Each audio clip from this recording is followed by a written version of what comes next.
अस्सलाम वालेकुम स्टूडेंट्स। आज हम पढ़ेंगे डिस्पेंसर फर्स्ट ईयर का लेक्चर नंबर 2। टॉपिक है हमारे पास health care system in Pakistan.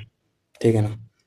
तो आप सबसे पहले तो आप अपनी बुक खोलें, बुक सामने रखें, अपने हाथ में बॉल पॉइंट या कोई चीज़ लें जिससे आप इम्पोर्टेंट चीज़ें अंडरलाइन करते जाएं, ताकि जब आप तैयारी करने लगें, जब आप प्रिपरेशन करने लगें तो आप लोगों को मसला ना हो, ताकि आसानी से आप चीज़ें तैयार कर सकें। बुक सामने खोल के रखनी है, जो चीज़ आपको समझाई जाए उसे अंडरलाइन करते जाएं। तो अगर आप हमारे चैनल पे नए हैं तो सब्सक्राइब करें, कमेंट करें, लाइक भी करें। तो चलते हैं टॉपिक की तरफ सीधा। Functioning of health system and primary health care. अब इसमें साफ ज़ाहिर वाज़ेह हो रहा है ये इम्पॉर्टेंट टॉपिक है। ये आपने मतलब ये नहीं कहना कि ये अनइम्पॉर्टेंट है या इसकी अब ये शॉर्ट में भी आ सकता है, एमसीक्यूज में भी आ सकता है, लॉन्ग क्वेश्चन में भी आ सकता है। आप पास पेपर जब उठा के देखेंगे तो आपको मालूम हो जाएगा कि ये कितना अहम क्वेश्चन है। ठीक है ना। तो ये छोड़ने वाला नहीं है। अब इसमें मेन चीज़ यही है कि हेल्थ सिस्टम है जो पाकिस्तान में, तो ये किस तरह वर्क करता है। प्राइमरी हेल्थ केयर क्या होती है। हम छोटे लेवल पे हेल्थ के जो इश्यूज होते हैं, जो डिजीज़ होती है, उनको हम किस तरह ट्रीट करते हैं, उनके लिए कौन से स्टाफ ज़रूरी होते हैं, उनके लिए कौन से प्रोसेस होते हैं और कैसे उनको ट्रीट किया जाता है, हम इनके बारे में डिस्कस करेंगे। ठीक है ना।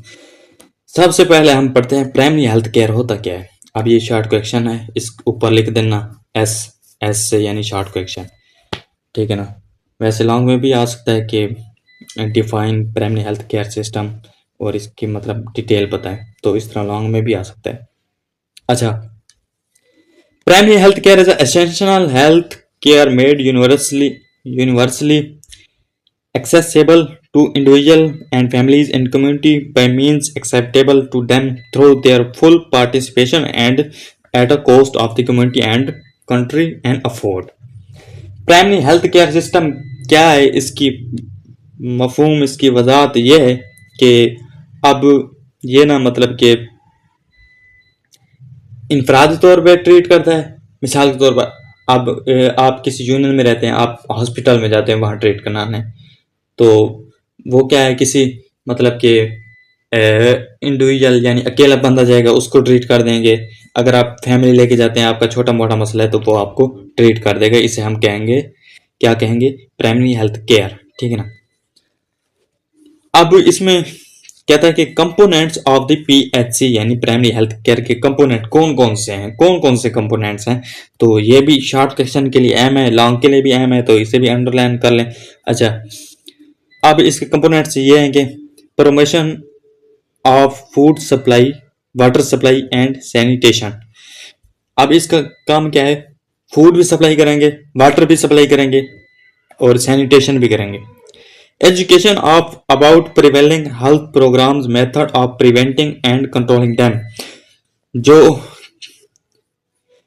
लोगों को मालूमात देना कि किस तरह बीमारी फैलती है, उनके मसाइल क्या होते हैं और आपने उनसे कैसे बचना है, उनसे कैसे एहतियात करनी है, ये गाइडेंस किसका काम है, प्रोवाइड करना, प्राइमरी हेल्थ केयर का। प्रमोशन ऑफ मेंटल हेल्थ, आप जहनी सेहत उनको देंगे, जहनी सेहत के बारे में उनको बताएंगे, उनको ट्रीट करेंगे किस तरह आपने अपने जहन को ठीक रखना है। इम्यूनाइजेशन करेंगे, मतलब उनको बताएंगे कि किस तरह इम्यून सिस्टम काम करता है, किस तरह उसको मजबूत रखना है।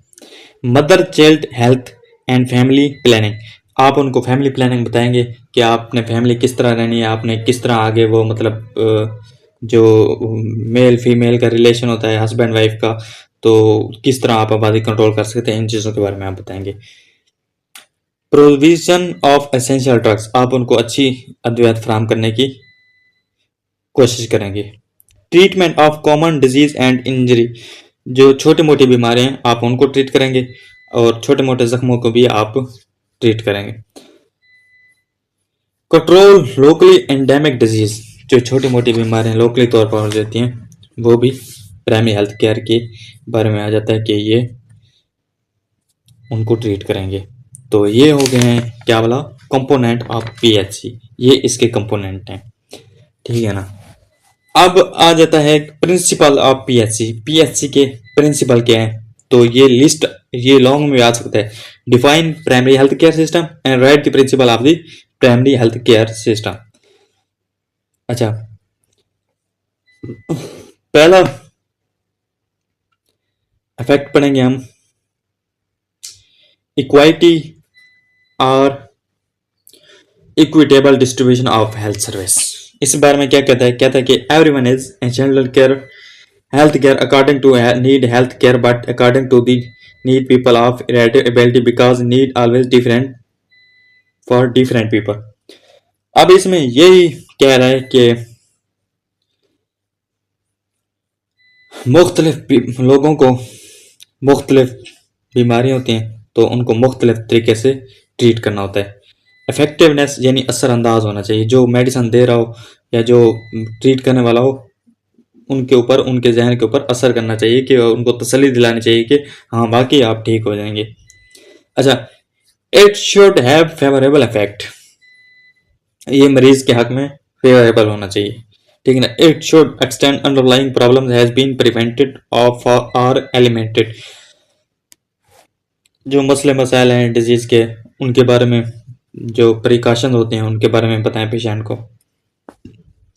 It reflects two degree of achievements of your predetermined objective and target your program। इससे वाज़ेह होना चाहिए कि आपने वाकई डिग्री की है और आपको इसके बारे में इल्म है और आप उनको ट्रीट कर सकते हैं। ये आपने पेशेंट को तसल्ली दिलानी है, क्योंकि अगर पेशेंट को तसल्ली होगी तो वो ठीक होगा। अगर उसे ये भी ना हो तसल्ली हो या भरोसा हो कि ये ट्रीट कर सकता है नहीं कर सकता, तो वो मेंटली तौर पे भी डिस्टर्ब हो जाएगा। Efficiency, it is an experience of relationship between the result obtained health program and effort from the human, financial and other resources it can written as। efficiency के मतलब बता रहे हैं accessibility होनी चाहिए, affordability होनी चाहिए, accessibility होनी चाहिए, यानी community participation होनी चाहिए, appropriate technology होनी चाहिए। तो ये एक ट्रीटमेंट के तरीके आपको बता रहा है, ठीक है ना। एक्सेसिबिलिटी होनी चाहिए आपकी मेडिसिन के ऊपर, ठीक है ना। आप लोगों को इतनी मतलब अफोर्डेबल होनी चाहिए कि गरीब लोगों को आप सर्विस दे सकें। ये ना हो कि उनके पास इतनी मतलब बजट ना हो और आप उनको ट्रीट भी ना कर सकें, तो इतना होना चाहिए कि आप उनको इजीली ट्रीट कर सकें। आगे है appropriate technology. Technology is appropriate only when it is, जब अवेलेबल हो, अफोर्डेबल हो, एक्सेसिबल हो, एक्सेप्टेबल हो। एक्सेप्टेबल यानी जो काबिल कबूल हो, एक्सेसिबल जिस पर आपकी एक्सेस हो, पहुंच हो, अफोर्डेबल जिसे आप अफोर्ड कर सकें, और अवेलेबल जो हाजिर हो। एग्जाम्पल क्या दे रहा है, domiciliary treatment of TB against sanatorium, provide ORS to patient diarrhoea rather admitting them to hospital. अगर किसी को डायरिया हो जाती है तो आपने क्या करना है, सबसे पहले उसे क्या देना है, ORS दे के फिर आपने उसको आगे हॉस्पिटल में एडमिट करना है। तो ये टॉपिक था, आगे हम फिर पढ़ेंगे। तो अब इसमें मैं फिर आपको एक दफ़ा फिर शुरू से आपको मतलब ये बता देता हूँ कि ये किस तरह क्वेश्चन बन के आ सकता है। तो आप चाहें तो क्वेश्चन लिख भी सकते हैं उसके ऊपर साइड पे, बुक के ऊपर ही आप कोशिश किया करें, जब भी पढ़ा करें बुक के ऊपर सवाल लिखा करें या बुक के ऊपर अंडरलाइन क्या करें या उसके ऊपर, क्योंकि ये नोट पेज वगैरह और ये रजिस्टर वगैरह ये गुम हो जाता है तो फिर मसला होता है स्टूडेंट्स के लिए। तो सबसे पहले क्वेश्चन लिखेंगे, define PHC and write its components of PHC, ठीक है। उसके बाद लिखना है principle, write the principle of PHC in details, ठीक है ना। जितने भी पीएचसी के प्रिंसिपल हैं तो ये सब